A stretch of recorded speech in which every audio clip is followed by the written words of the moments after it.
Hello, this is Seismic Floor, and today we're looking at something very different, something that I doubt many of you have seen.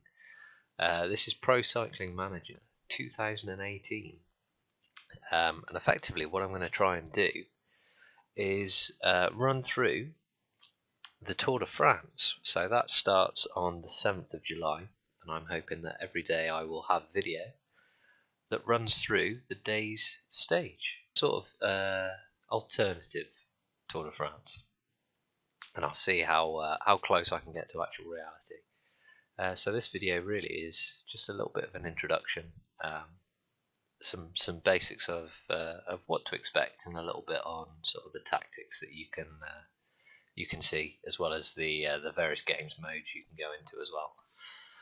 So if we jump into single player here, we've got four main aspects here. So career is effectively you take a team of cyclists and you go through the seasons and you try and win as many races as you can, in effect. Pro cyclist there is you effectively create your own person and try and get them to be the best that they can at certain specialization, or as a generalist or anything like that. One-off race here allows you to look at individual races, so you can look at the three main tours or stages within the tours, so Tour de France, Giro d'Italia, and Vuelta a España, as well as quite a few races. We'll have a quick check of that in a second, and then the last one is track. So that's like the cycling you see at the Olympics, and is quite different to the road racing, which is generally what these ones cover off here. So if we go into a one-off race there, you can choose sort of the database that you run off. So there are some names in here that I don't think are licensed, and therefore they have been scrambled. So you can go into the workshop and get somebody's made up or amended database. So if we hit create game there, you can see, so there's various stages. We'll cover those in later episodes. We'll keep it at the top level at the minute. So effectively these are the biggest races of the year, as it were. So you've got the Tour de France there, you've got the Giro d'Italia, and you've got the Vuelta. So those are the three main ones, and then you've got some good big ones in there as well. Paris-Nice is one that you may have heard of. Criterium de Dauphiné, another one. So yeah, we'll keep it simple, and we'll do a single stage in the Tour de France. Let's see if we can find a relatively interesting but not too taxing one to do. We'll keep it basic to start with. So this is a quite traditionally flat race. So you can see there are various little icons on the side here. So the green ones are the flat ones. These orange ones are sort of moderate, so you've got a little bit more variation, and then those ones are considered mountain stages, so big hills to go up. The little bricks on this one are cobblestones, I believe, so you can see those coloured in grey there. So yeah, so let's jump into stage 8 of this year's Tour de France and see what we can do. I'm going to run my my Tour de France as Team Lotto NL Jumbo, just because I quite fancy the yellow jerseys, without actually earning the yellow jersey. So the yellow jersey in the Tour de France is the leader's jersey. Anyway, we'll get onto that. Let's go next. So you can see all sorts of attributes over here. Effectively, cyclists are determined by categories. So you can see underneath the age there, this one's a sprinter. So you're looking at these categories here. So acceleration and sprint are the ones that they will be best at. And they're also generally quite good on the flat. Time trial, so they're good at the time trial. A puncher is somebody who can sort of attack and attack again, and sort of put in big efforts quite regularly. a climber is somebody who can go well up hills. So you can see here, mountains, hills, generally their best ones there. There's another sprinter, puncher, time trial, puncher. So there are also Northern Classics, so that's generally things like cobblestones. So there aren't lots of cobblestones in this race, so there's no need to have them. And then Barodur is generally somebody who can run, or sorry, who can cycle for a long time on the flat fairly fast. So generally speaking, their flat skill is their highest one, and their fitness as well. So yeah, little overview of sort of different types of riders. We'll leave it as the auto select one, and we'll go into 3D race. So even the loading screen gives you information in this game. You can see sort of general information here about your team, and then you've got a little overview of the teams that are racing for the 2 pages, and then the last page is almost a page of favourites for the stage that you're going into. So you can see there that one of our team members is one of the favourites for the stage. Welcome to the Vendée for the start of the 105th edition of the Tour de France. The 189-kilometre route from Noirmoutier-Lille to Fontenay-le-Comte is as good as flat. That should delight the sprinters, but given that the coast will be in view for much of the race, their plans could be upset by the wind. That fact would have escaped the Baroudeurs, who could try an early breakaway. The many holidaymakers who flock to the local beaches should enjoy an interesting day's racing. So there we are, little intro into the stage of the day there. So there's a couple of key points here. Basically it's about positioning and protecting all your riders that are key. So we saw in the intro that this guy here is going to be our key rider. So I think what we need to do is we need to bring him up the field, and we need to protect him. So let's use this guy here to protect him. So we select that guy, right click on the one we want to protect, and select that. So what that'll do is that'll basically mean that he doesn't use as much energy as he would do if he was left to his own devices. And then I think what we want to do is we want to get this guy to follow. Let's get him to follow that guy. Okay, we'll follow them first. We'll put his effort up so he moves to the front somewhere.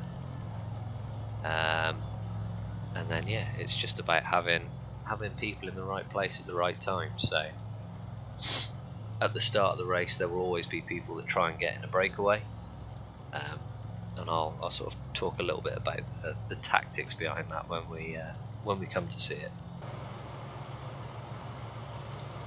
So we just make sure we've got the guy at the front, so if anybody does go on the attack, which they have done, you can see those guys at the front there have gone for a little attack.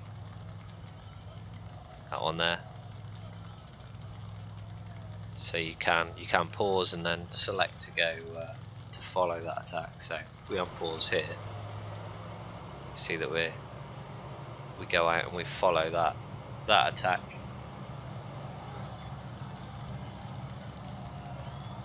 Counter-attack by Bacalans To try and get away in the early stages.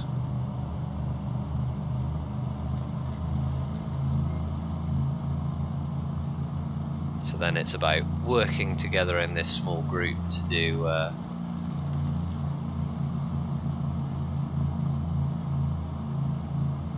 do relays, and effectively what that means is to try and stay away from the main group.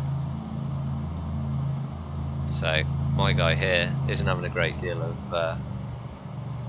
The pack has just reeled in the escape group. So there we are. So that was the end of the first attack. So what we want to do is we want to change his effort here, and slipping back to maintain position rather than relay.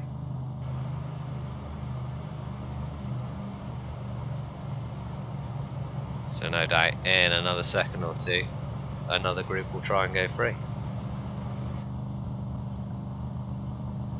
Meanwhile, we can see our other group, which is protecting our sprinter.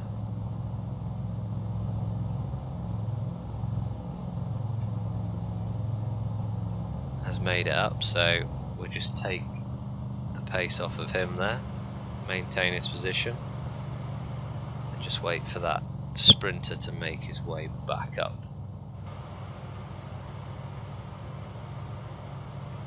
So you see there on the right hand side again, there's been a There's little a few attack. riders jockeying for position at the front. So I think it's time now that we protect there. This guy's had a little attack, so let's go with the other guy.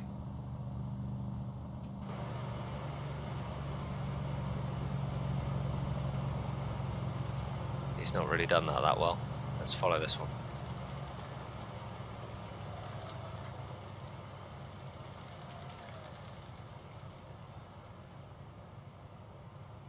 A couple of teams have set themselves up as pacemakers for the pack. They obviously don't have anybody in the breakaway group. He's not enjoying that little counter attack. Things are heating up in front. Counter-attack by Bakelans. There's now more than a minute between the breakaway and the pack. Let's just pick up his ability there, Attack from a rider. and let's see if we can catch up to this group. Otherwise, we may be stuck out here a little bit. I think The current pace is a bit too docile for some riders who are looking to create a breakaway. if they come together, it might be a bit of a struggle. So I think Some team managers mustn't appreciate the fact that there is a breakaway, given that the pack has increased its speed. that breakaway's gone. So let's just sit back and wait for somebody to relay with. The lead over the pack is dwindling. See if we can get up to them.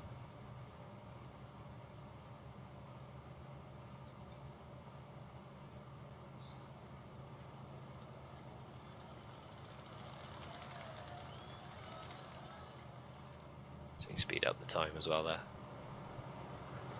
Let's settle him back in. Stop him expending so much energy.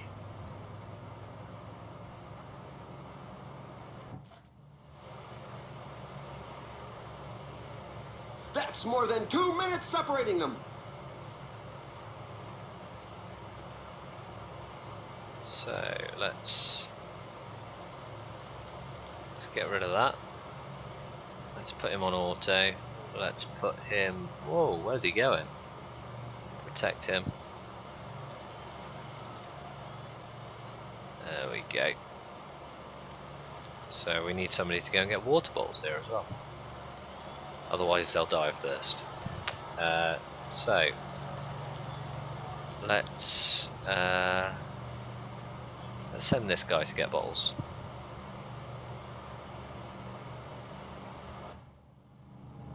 Go back to our The breakaway. pack really doesn't look interested in following the breakaway. Things have slowed right down. So you can see on the minimap in the bottom right here, you can see the profile.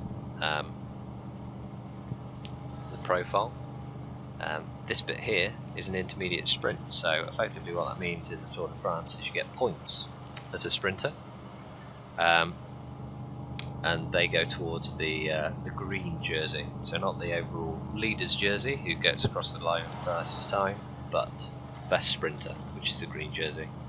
And at that point you'll get a certain amount of green jersey points.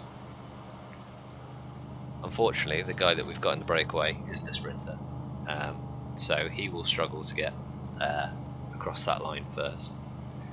And down here you've got the groups, so the peloton is the P, and that's effectively the most people, or the biggest group that's out on the track. Anything in front of the peloton is an E, so there's only one group, so it's E1. Anything behind would be an A, so A1, A2, A3, so on and so forth, and you've got the time difference there as well between the two groups.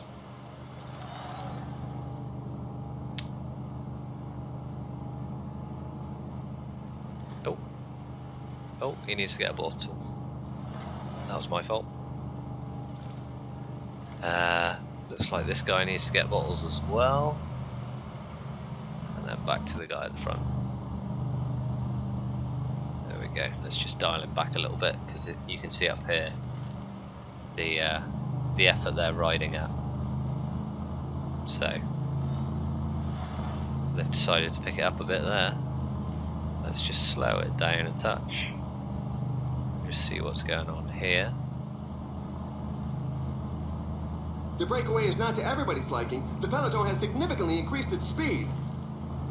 Let's just move it up a touch.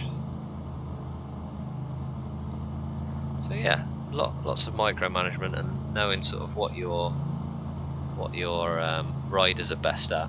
So you can see their stats down in the bottom right. Sorry, the bottom left. Get my rights and lefts mixed up, which is always good. And you can. Oh, they've all gone for a sprint, and I'm not paying attention.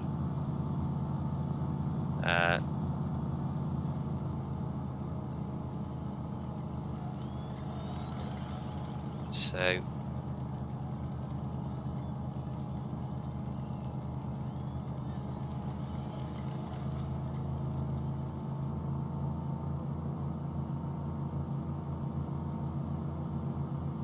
let's just try and get back on the back here. The pack is increasing its work rate. Some teams can't be happy with the breakaway. Using a lot of energy just to get back on here. Looks like he's gonna make it though.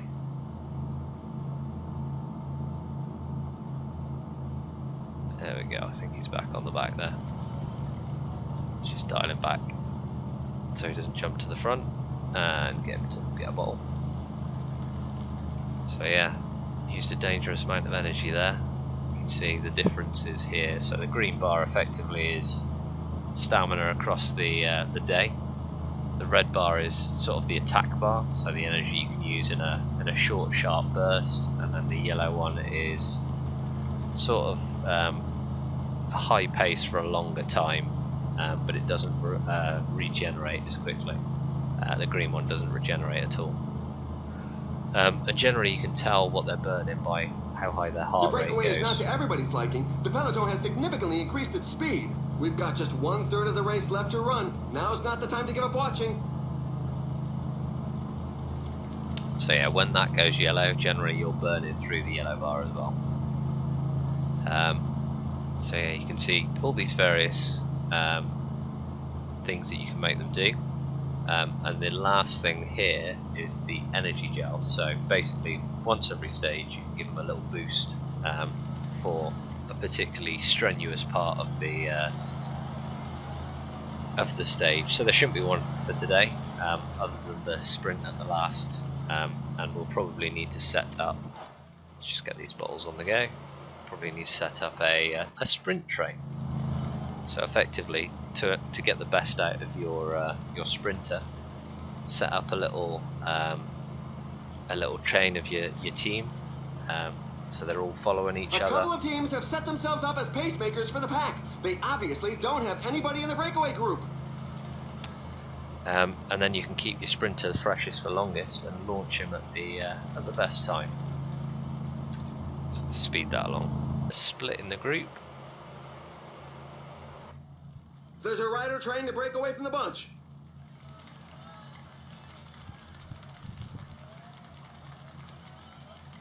That's interesting. Trying something a bit different up here. Let's start putting the sprint train together then. So, what's this guy like sprinting? Or on the flat? Not great on the flat. Not great sprinter. So, let's put him out the front putting the big effort on. He's a sprinter, so we need him in front of him. What's this guy?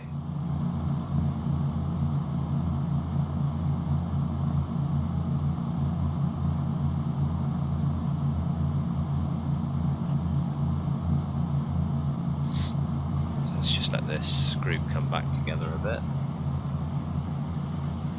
There we go, I think that's right now. So let's get him to follow the guy doing the effort at the front.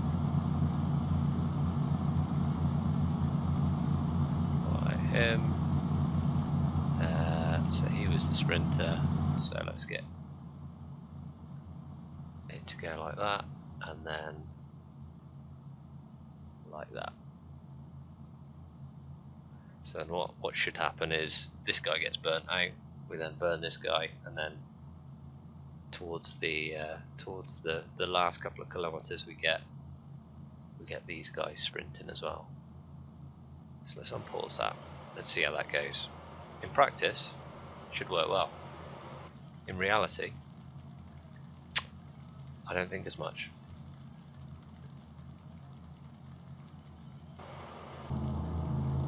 Have I left it too late to get bottles? No, just outside the 20 kilometers, so 20 kilometers to the end there, down in the bottom right. After 20 kilometers in most races, you're not allowed to feed, so get any water bottles, in other words. Let's get him to put in a bit of an effort, and let's shift him up to 80.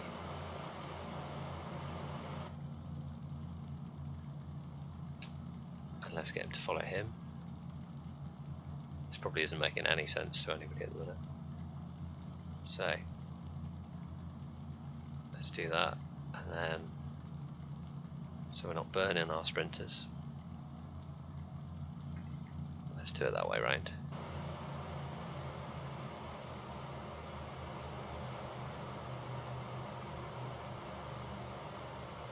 Only 15 kilometers left. Go. So I think he can now follow him. They should be in a group, and then he wants to go effort. So we've got a nice train going on there. Doesn't that look good?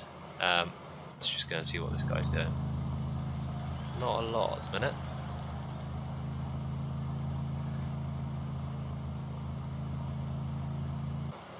So let's give everybody some energy.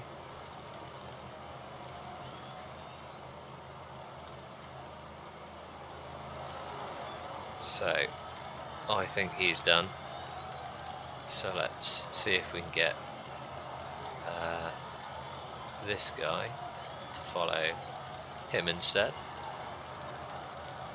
Stick him up to max nearly.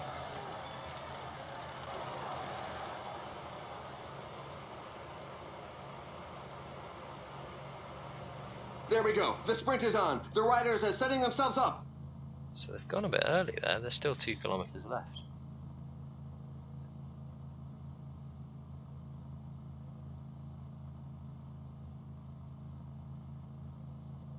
So let's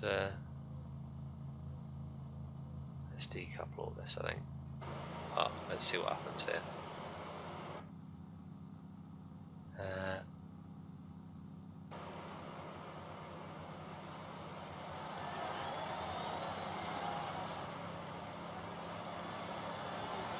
No, left it a bit late. A great win in the sprint of the strongman.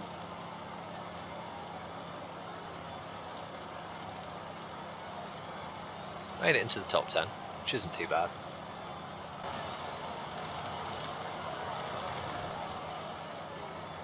There we go, a little bit of a replay. You can see who goes on to the podium as well for the various different things. So we've only run one stage, so basically the person who goes over the line first wins the stage, and then he gets the yellow jersey. Also gets the sprinter's jersey because he went across the line first and got the most points.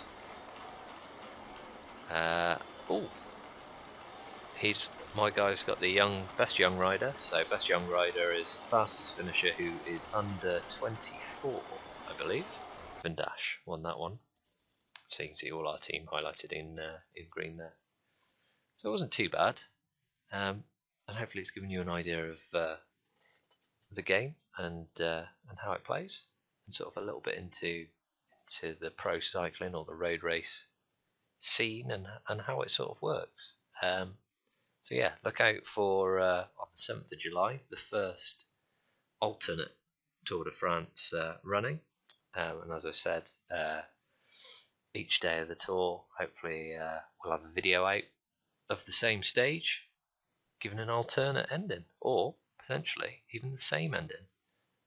So hopefully you've enjoyed this one. If you have, please feel free to leave some feedback and subscribe to the channel if you'd like to. But for now, thank you for watching.